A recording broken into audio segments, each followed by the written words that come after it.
Deuxième partie, l'avenir d'une désillusion. Chapitre 4. La mort de Dieu ou le soufisme avorté de Nietzsche.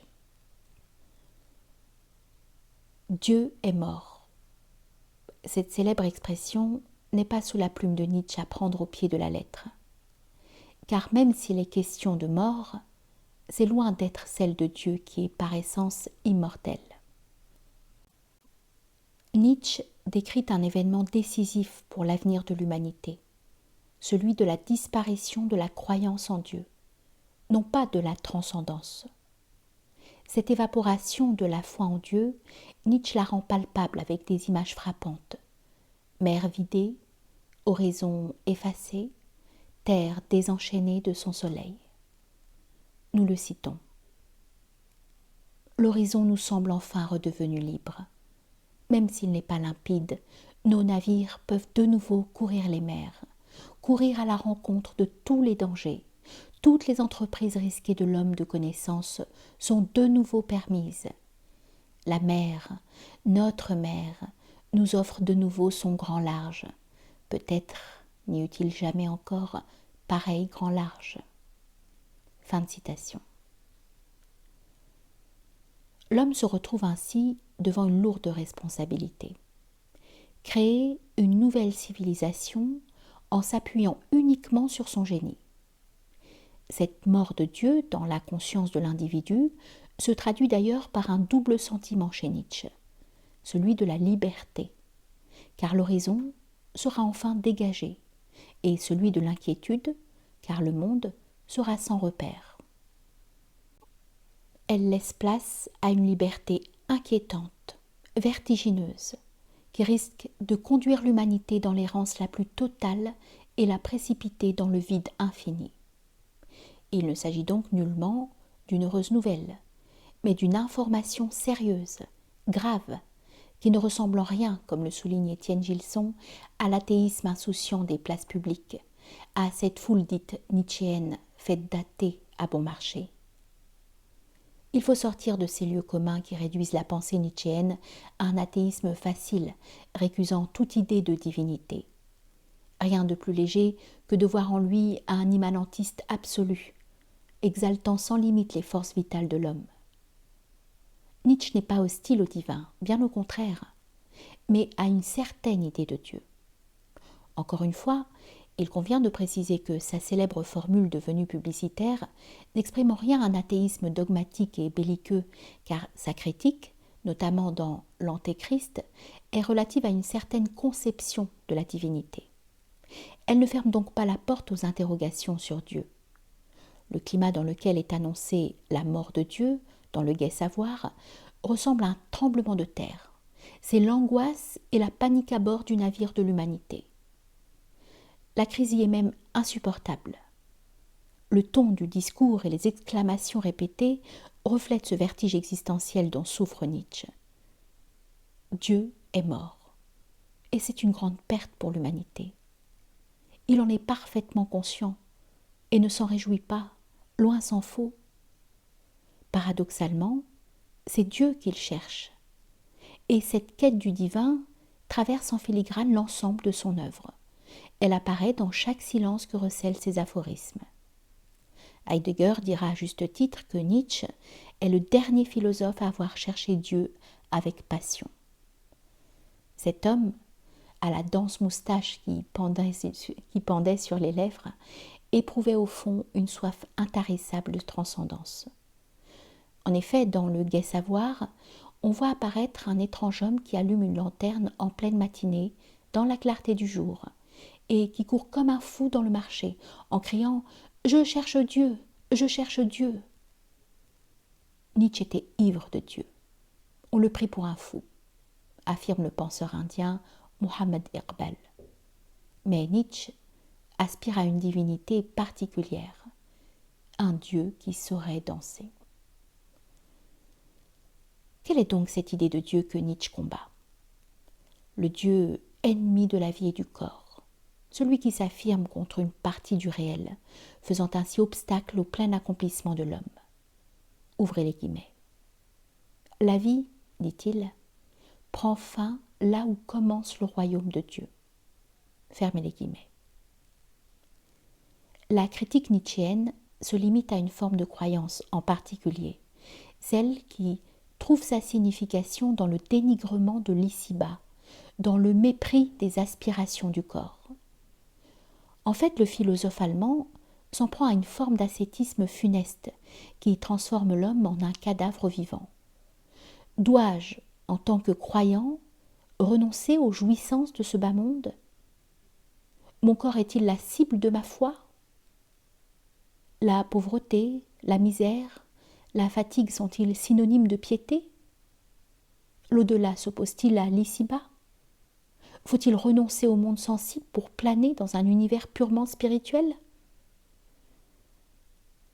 Il faut, me semble-t-il, s'affranchir de la vision manichéenne de la vie qui procède surtout de notre incapacité à résoudre les apparents contrastes dans une synthèse harmonieuse. On a en effet souvent tendance à arranger les choses en antithèses artificielles, visible-invisible, au-delà ici-bas, vie-mort, ce qui reflète notre inaptitude à saisir les nuances subtiles qui constituent le secret de l'existence humaine. On ne voit que la nuit et le jour, sans jamais s'apercevoir du changement progressif, de la couleur du ciel au moment du coucher ou du lever du soleil. Cette alternance graduelle constitue toute la nuance de l'horizon qui efface le contraste entre la nuit et le jour. Un tel contraste n'apparaît qu'aux yeux de celui qui n'a jamais contemplé le coucher du soleil. Toutes ces antithèses ne sont possibles en effet que dans la conscience binaire de celui qui n'a jamais pris soin de méditer la teinte délicate de la vie. La nuance fait disparaître les oppositions pour laisser place à l'harmonie. Le visible s'imprègne alors de l'invisible. La mort apparaît comme le prolongement de la vie et l'au-delà, comme l'aboutissement de l'ici-bas. Il n'y a bien entendu rien de particulièrement original dans cette approche, l'idée étant surtout de creuser davantage certaines interrogations qui souvent restent en marge de notre compréhension de la croyance et de l'adoration de Dieu. Dieu est mort signifie, ceci dit, qu'il ne vit plus dans le cœur du croyant. Dieu ne respire plus dans la conscience de ses adeptes. La croyance est asséchée pour ne devenir qu'un pur rituel stérile, dénué du souffle. On idolâtre le rite au lieu d'adorer Dieu. Celui qui dit tuer au nom de Dieu a déjà tué le Dieu qui est en lui. C'est parce que Dieu ne l'anime plus qu'il n'est plus vivant en lui, qu'il trouve refuge dans le martyre. Ceux qui cherchent Dieu dans la mort sont ceux qui ne l'ont pas trouvé dans la vie, qui n'ont pas fait l'expérience de la proximité de celui dont ils prétendent se revendiquer. Et comme disait justement un savant de l'islam, Ibn Taymiyyah, celui qui n'a pas goûté aux bienfaits de la foi ici-bas ne goûtera pas à ses bienfaits dans l'au-delà. Autrement dit, celui qui n'a pas vécu la proximité de Dieu sur terre ne la vivra pas dans les cieux. La vie dans l'esprit de l'islam ne doit pas être subie, mais spirituellement vécue. Aux yeux de Nietzsche, celui qui dénigre l'ici-bas au nom d'un idéal est un nihiliste, qu'il ne faut pas confondre avec le nihilisme terroriste des anarchistes russes du XIXe siècle. Le mot apparaît pour la première fois dans le roman Père et fils de Tourgueniev et désigne chez lui le refus catégorique de toute institution. C'est un acte purement négateur qui récuse, rompt avec le passé, qui ouvre un avenir en rupture avec l'héritage. Bazarov, l'un des personnages principaux du roman, est en effet un nihiliste qui vit avec le démon du doute, remet tout en cause. Il est le maître du soupçon. Le nihilisme chez Nietzsche, c'est le pouvoir des prêtres de son époque. Il désigne celui qui calomnie la vie, déprécie l'existence au nom d'un idéal. Peut-on encore qualifier d'idéal une idée qui froisse les visages, frustre les esprits, qui, plus encore, conduit l'homme à tourner le dos à sa propre vie, à vivre dans la schizophrénie la plus totale? On entend souvent dans la bouche des moralisateurs religieux cette invitation à déprécier la vie, à la mépriser. Mais alors, pourquoi Dieu m'a-t-il donné un corps?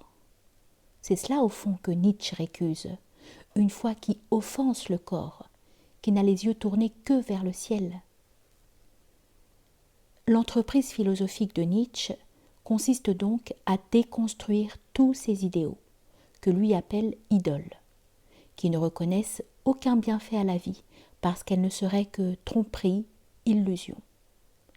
Il cherche à surprendre les idoles, aux pieds d'argile, en posant des questions avec le marteau, et entendre peut-être comme réponse ce fameux son creux qui parle d'entrailles gonflées. Le style de son écriture sera d'ailleurs déterminant dans son entreprise philosophique. Il fait le choix de l'aphorisme, qui a tantôt l'allure des phrases amples, savantes, rythmées, tantôt la forme de phrases courtes, denses, fulgurantes. Sa plume est percutante, chargée d'électricité spirituelle. Nietzsche a raison en effet. Il résonne comme un éclair, et s'interdit la forme pénible des exposés abstraits et conceptuels, parce qu'il faut, dit-il, savoir danser avec la plume. Cette écriture dansante cherche à s'affranchir de la logique de la grammaire et à faire éclater toute vérité systématique, à rompre avec le concept et la dialectique. Ce qui, par exemple, a poussé des philosophes comme Kant, Fichte ou Hegel vers la philosophie. C'est l'ordre, la discipline de l'esprit, la rigueur intellectuelle. Tandis que chez Nietzsche, l'amour de la connaissance provient d'une toute autre dimension. C'est l'effet d'une passion brûlante, nerveuse, qui ne s'épuise jamais. Nietzsche se sent toujours traqué. Son esprit ne connaît pas le repos. Il donne l'impression que quelque chose lui échappe. Il n'attire pas de connaissances pour en faire une doctrine. Ce qui le stimule, c'est le goût de l'interrogation. C'est cela en effet qui l'excite en permanence. Ouvrez les guillemets. Je suis trop curieux. Je pose trop de questions. Je suis trop impertinent pour me contenter d'une réponse aussi grossière que le poing. Fermez les guillemets. Sa pensée, son être, se métamorphose en permanence et ne reste jamais figé sur ses idées. C'est pourquoi son œuvre est traversée de contradictions. Ses livres racontent le récit de ses transformations, de ses chutes et de ses renaissances. Par ailleurs, l'aspect fragmentaire, éclaté du texte correspond à la saisie nietzschéenne du monde. Il reflète sa façon de penser. Monde répandu en éclats, traversé de grandes failles. Son œuvre ressemble à un amas de décombres. Mais il ne faut pas se laisser rebuter, car cette masse de débris recèle l'énigme de la mystérieuse profondeur de l'être et de la pensée de Nietzsche. C'est pourquoi faut-il s'efforcer de comprendre Nietzsche comme un tout, sans détacher sa pensée philosophique de sa biographie, car la maladie et la souffrance ont été déterminantes dans l'articulation de sa pensée. C'est à cette tâche que s'est attelé l'un des meilleurs interprètes de Nietzsche, Karl Jaspers. Il s'agit au fond d'une pensée qui refuse tout bavardage stérile et qui va droit à l'essentiel. Ouvrez les guillemets. Je me méfie de tous les gens à système et je les évite. La volonté de système est un manque de loyauté. Fermez les guillemets. Ces aphorismes ne ressemblent en rien à ses discours ou à ses écrits qui versent dans l'érudition infertile, comme si la philosophie n'était rien d'autre que chicane universitaire sur des détails insignifiants. Nietzsche répugnait les idolâtres des idées, car selon lui, tout ce que les philosophes ont manié depuis des milliers d'années, c'est des idées momies. Rien de réel ne sortait vivant de leurs mains. Certains philosophes ont laissé des livres indigestes, chargés d'un jargon inutile ne faisant qu'apporter davantage d'obscurité au sujet qu'ils traitent. Certaines pensées n'ont jamais dépassé les murs des universités. Elles sont restées enfermées dans des programmes purement académiques, transformés en modules. Ceci dit, cette idée de la mort de Dieu soulève de vraies questions en termes de croyance. Dieu laisse-t-il une marge de manœuvre à l'homme dans son cheminement ? Faut-il réduire la foi en Dieu en une simple consommation de rites ? Dieu a-t-il créé l'homme uniquement pour le soumettre à cet ensemble de droits et de devoirs ? Ou attend-il de lui quelque chose de plus fort, plus stimulant ? Que vaut en effet une foi inféconde qui se contente d'enfermer le croyant dans un ritualisme inerte ? Chez Nietzsche, Dieu n'est pas le problème. C'est plutôt cette forme de croyance coercitive, contraignante, qui dépouille le croyant de sa capacité à créer, inventer, qui le dérange. Nous le citons. Pourquoi l'athéisme aujourd'hui ? En Dieu, le Père est radicalement réfuté. De même, le juge, le rétributeur, pareillement sa volonté libre, il n'entend pas. Et s'il entendait, il ne saurait de toute façon pas comment aider. Et voilà le pire. Il semble incapable de s'exprimer. A-t-il l'esprit confus ? Telles sont les causes du déclin du théisme européen que j'ai déniché à l'occasion de bon nombre de conversations, en interrogeant et en tendant l'oreille. Il me semble que l'instinct religieux, quant à lui, est en pleine croissance, mais qu'il refuse justement avec une profonde méfiance de s'assouvir à la matière théiste. Fin de citation. On le voit bien encore une fois. Nietzsche récuse une certaine articulation de Dieu, le Dieu moral en l'occurrence, en reconnaissant que l'instinct religieux, lui, s'accentue dans l'esprit de l'individu. Il cherche à donner un nouveau contenu à l'idée de Dieu. Il ne s'agit donc nullement d'une neutralisation de la conscience religieuse chez Nietzsche, mais d'une critique, encore une fois, d'une forme de croyance en Dieu qui pousse l'homme à se morfondre incessamment et surtout qui l'enferme dans une morale stérile de la culpabilité. La foi à laquelle il aspire doit au contraire épouser les aspirations du corps, impulser son énergie vitale pour rendre le croyant productif, inventif, non pas pour lui donner bon sommeil la nuit. Nietzsche pointe du doigt ceux qui se tournent vers la sagesse dans le seul but de s'assurer un bon sommeil et des vertus soporifiques. Ceux-là, déclare-t-il, ne connaissent pas la vie de sens plus élevé car la sagesse pour eux est un sommeil sans rêve. La foi doit être, aux yeux de Nietzsche, en mesure d'animer le croyant pour le rendre attentif aux choses qui dépassent son entendement.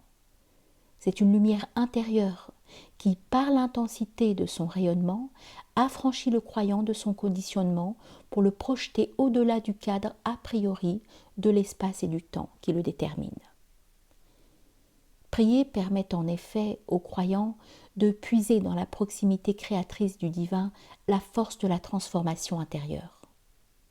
C'est une forme de croyance qui libère l'énergie vitale de l'homme pour faire de lui un vice-créateur. C'est cette forme de croyance à laquelle aspirait Nietzsche. Aussi, déclare-t-il, ouvrez les guillemets, « Je ne peux croire qu'à un Dieu qui saurait danser. » Fermez les guillemets. C'est-à-dire à un Dieu qui lui donne vie, autrement dit, qui saurait le mettre dans un état de grâce. Ouvrez les guillemets. Voyez comme je me sens léger. Voyez, je vole. Voyez, je me survole. Voyez, un Dieu danse en moi. Fermez les guillemets. Il y a une sorte de soufisme inachevé, inavoué même dans la pensée de Nietzsche. En effet, l'un des points originaux du soufisme dans l'islam est d'accorder une place centrale à la musique, considérée comme moyen d'élévation de l'âme vers la lumière suprême, comme voie de l'extase et de la joie mystique. Nietzsche dira d'ailleurs qu'une vie sans musique est une erreur, car cette dernière éveillait en lui une énergie chargée d'électricité spirituelle qui le rendait attentif aux subtilités de la vie. Dans la tradition soufie, la musique, en provoquant des émotions, vise à éveiller le croyant à la réalité profonde des choses et à l'aider à surmonter ses contradictions internes pour tendre vers l'harmonie du tawhid, c'est-à-dire vers l'affirmation de l'unicité divine. En d'autres termes, les sons créateurs de la flûte de roseau, du violon et du tambour vont conduire le soufi à imprimer les attributs divins en lui par l'anéantissement du multiple dans l'unicité de Dieu. Nietzsche éprouve le besoin d'une foi pénétrée de musique, une foi dansante, capable de frayer une voie à l'irruption du divin, de réaliser Dieu en l'homme, à l'image de la danse. Comme la danse cosmique du Samah, fondée par le poète de l'amour mystique, Jalaluddin Rumi, avant d'être codifiée et institutionnalisée par son fils, Sultan Valad. Ouvrez les guillemets. Comment, s'étonne Rumi, le soufi pourrait-il ne pas se mettre à danser, tournoyant sur lui-même comme l'atome, au soleil de l'éternité, afin qu'il la délivre de ce monde périssable? Vole, oiseau, vers ton séjour natal, car te voilà échappé de la cage et tes ailes sont déployées. Éloigne-toi de l'eau saumâtre, hâte-toi vers la source de vie. Fermez les guillemets. D'ailleurs, Rumi détermine le nombre des danseurs qui prennent part à l'oratorio spirituel sur le nombre des planètes dans le système solaire, c'est-à-dire 9 ou 1 multiple de 9.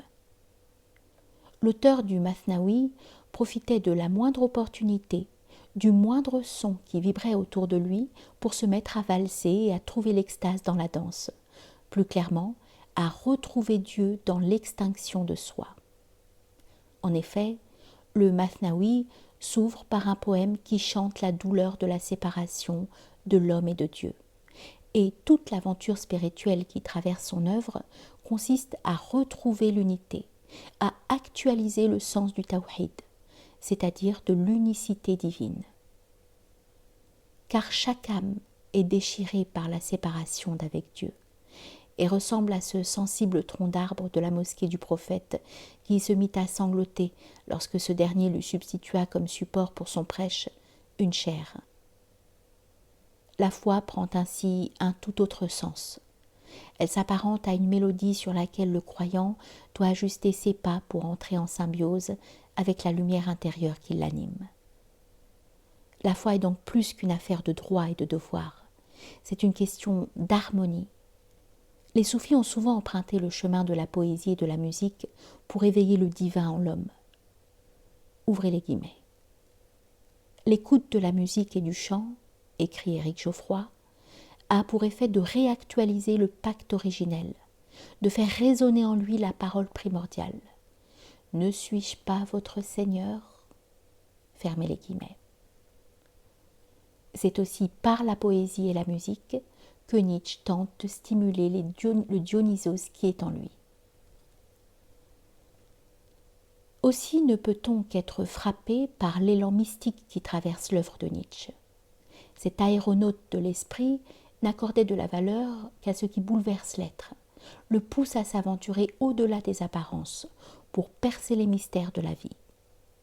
Il estimait uniquement les connaissances capables de le prendre de l'intérieur et de le transporter par-delà la finitude humaine. Il n'avait aucune tendance à l'érudition stérile ou au bavardage universitaire. Sa pensée ne lui était pas uniquement dictée par sa raison, mais aussi et surtout par des intuitions spirituelles. Et en cela, il est bien plus proche de la tradition au sens guénonien du terme et du soufisme en particulier que de la modernité. En témoigne par exemple l'extase qu'il vécut au bord d'un lac suisse en 1881 avec la fameuse vision de l'éternel retour qui deviendra l'un des concepts clés de sa philosophie.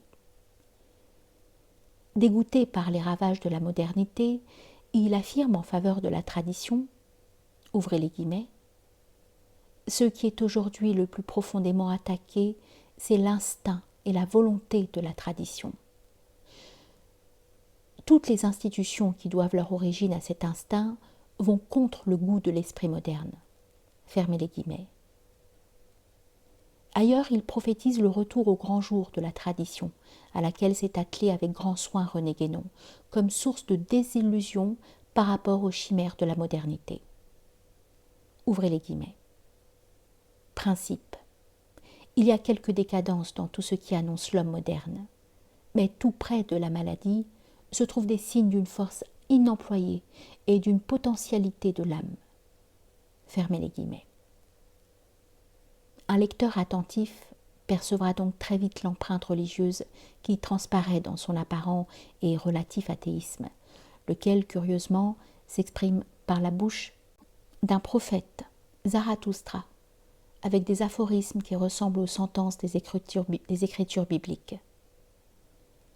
Bien qu'il y ait du Feuerbach dans sa philosophie, son athéisme n'est qu'une carapace contenant une âme profondément mystique. Il cherche Dieu infiniment. Mais encore une fois, un Dieu qui saurait le mettre en mouvement, dont la parole saisit l'être dans sa totalité, un Dieu qui ne se fait plus garant d'une morale stérile et étouffante. Ouvrez les guillemets. Ce n'est à proprement parler que le Dieu moral qui est réfuté. Fermez les guillemets. Plus loin, il précise, ouvrez les guillemets, vous dites que c'est une décomposition de Dieu, mais ce n'est qu'une mue. Il se dépouille de son épiderme moral, et vous le retrouverez bientôt par-delà bien et mal. Fermez les guillemets. Nietzsche éprouve un désir ardent de pureté intérieure, de souffle salvateur, tel un mystique assoiffé de transcendance. Nous le citons.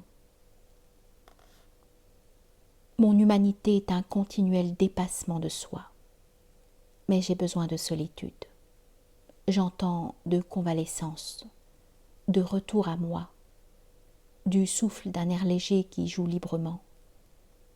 Tout mon Zarathustra est un dithyrambe de la solitude, ou, si l'on m'a bien compris, à la pureté. Fin de citation. Il a soif de fraîcheur. Son cœur brûle du désir d'être désaltéré par l'insaisissable, l'impénétrable, de sentir en lui l'haleine des lèvres inconnues. Lou Andrea Salomé, pour laquelle il attachait un fort sentiment d'admiration, témoignera de l'âme mystique, avide d'absolu de Nietzsche. Nous citons. On sentait déjà qu'il n'allait en rester à ses recueils d'aphorismes et qu'il irait vers Zarathustra. On sentait ce mouvement profond qui le lançait à la recherche de Dieu. Parti de la religion, il évoluait vers la prophétie religieuse. Fin de citation. On trouve par ailleurs dans les poèmes de jeunesse de Nietzsche des indices de vie spirituelle, notamment lorsqu'il s'adresse au Dieu inconnu, titre de l'un de ses écrits poétiques. Nous le citons. Une dernière fois, avant de m'en aller et de tourner mes yeux vers l'avenir, dans ma solitude, j'élève les mains vers toi, vers qui je cherche refuge. Toi à qui j'ai consacré des autels solennels, au plus profond de mon cœur. Que ta voix en tout temps me rappelle. Ciselés ces mots flamboient, ô Dieu inconnu. Je lui appartiens. Même si je suis restée jusqu'à cette heure entourée de brigands, je suis à lui. Même si je sens les liens qui, dans le combat, m'attirent ici-bas et me forcent à le servir, moi qui voudrais le fuir, je veux te connaître, inconnu, toi qui pénètres au fond de mon âme, toi qui traverses ma vie comme une tempête, toi, l'insaisissable, mon proche.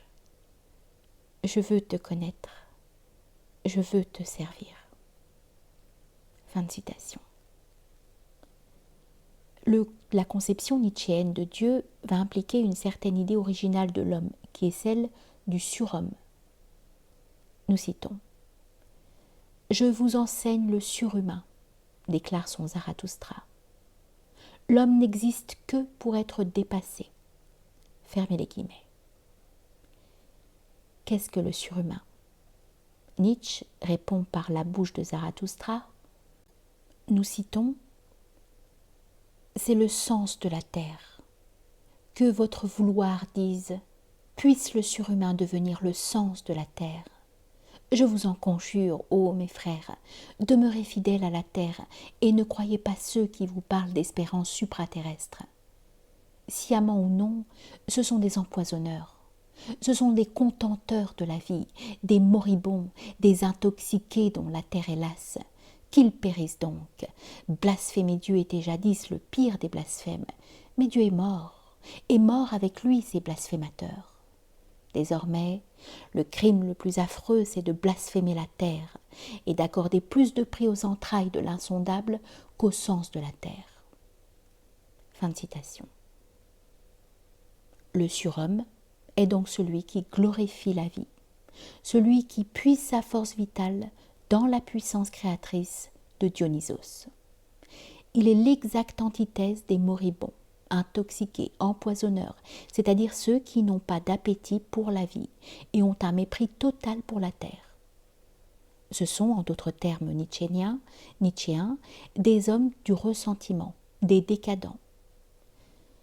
Le surhomme n'est pas un super-héros hollywoodien ou un homme doté de puissances extraordinaires, mais un être humain accompli, harmonieux. Le surhomme est celui qui parvient à s'affranchir de tout idéalisme, de toute morale de la culpabilité, en accroissant sa force d'affirmation face à la réalité humaine, en intensifiant sa volonté et son désir de rendre éternel chaque instant de son existence. C'est celui qui arrive à dépasser sa finitude humaine en actualisant la partie divine en lui, c'est-à-dire le Dionysos qui sommeille en son sein. Là encore, on perçoit dans le concept du surhomme une proximité intellectuelle, une parenté spirituelle avec la notion soufie de l'homme universel, el-Insan el-Kamil, conceptualisée par Abdelkrim el-Jilli dans la droite ligne du géant mystique andalou Ibn Arabi. D'ailleurs, l'œuvre féconde de ce dernier, celui qu'on a surnommé le plus grand des maîtres, ressemble par certains traits à celle de Nietzsche, en ce sens que son esprit ne se laisse pas prendre à l'exercice facile de la raison raisonnante, parce qu'une grande partie de son œuvre est guidée par des inspirations et des visions soudaines qui rythment ses écrits et qui lui donnent une apparence de désordre, laquelle peut, à l'instar des textes de Nietzsche, très vite déconcerter le lecteur. Ibn Arabi pousse le lecteur à l'étonnement devant ce qui dépasse l'univers rationnel et, encore une fois, ne se laisse pas prêter au jeu de la pensée dogmatique, systémique, à laquelle est accoutumé le lecteur car la connaissance ne se limite pas à la réflexion, mais se conjugue également à la révélation et à l'inspiration. C'est une forme de symbiose exo-ésotérique, pour reprendre la formule de Chion. Revenons au concept soufi de l'homme universel. De quoi s'agit-il au juste ? Et en quoi ressemble-t-il au surhomme nietzschéen ? L'homme universel, nous dit Henri Corbin, est la pensée cosmique. C'est le microcosme dans lequel tous les attributs divins sont regroupés. Et c'est en lui que l'absolu devient conscient de soi-même.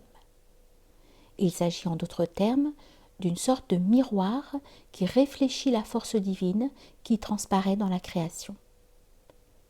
Ouvrez les guillemets. En vérité, déclare le Coran, tout est recensé par nous dans un prototype, imam, d'une clarté limpide. Fermez les guillemets. La création, explique Titus Burkhardt, est une et se résume dans un prototype unique où se reflètent les qualités divines. C'est, dit-il plus clairement, l'abrégé qualitatif du grand livre cosmique. L'homme universel se distingue en ce sens de ce qu'Ibn Arabi appelle l'homme animal, c'est-à-dire, en termes nietzschéens, du dernier homme, en imprimant en lui les noms et attributs divins, ou plus clairement, en se réalisant par l'actualisation de la puissance divine qui l'habite. Chez l'homme ordinaire, la nature divine demeure virtuelle et ne devient actuelle qu'après avoir effectivement réalisé toutes les vérités universelles qui se reflètent dans sa forme. Ainsi, En revêtant la nature humaine, Dieu se révèle à travers les facultés sensitives de l'homme et agit par ses moyens d'action. Quand la nature divine devient le contenu de la nature humaine, chaque qualité humaine devient un aspect du divin, comme l'enseigne une célèbre tradition divine exprimée par la bouche du prophète. Ouvrez les guillemets. Mon adorateur ne cesse de se rapprocher de moi jusqu'à ce que je l'aime. Et quand je l'aime, je suis l'ouïe par laquelle il entend, la vue par laquelle il voit, la main avec laquelle il saisit, et le pied avec lequel il marche. Fermez les guillemets.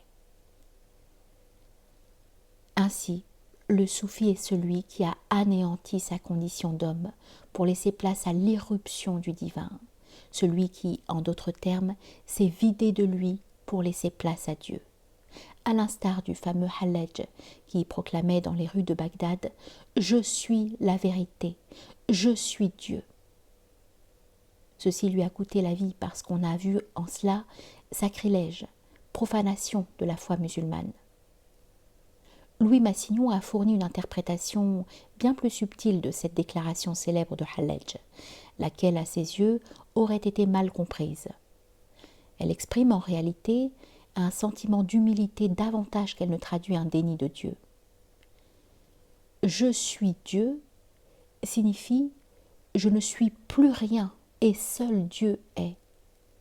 C'est une extinction humaine au profit du divin. En cela, l'homme universel ressemble par bien des aspects au surhomme de Nietzsche. Ce dernier, en effet, est un être accompli qui s'est réalisé en éveillant le dieu Dionysos qui sommeille en lui et qui le délivrera de la condition du dernier homme. Ainsi, la philosophie de Nietzsche ressemble-t-elle à une forme de soufisme avorté.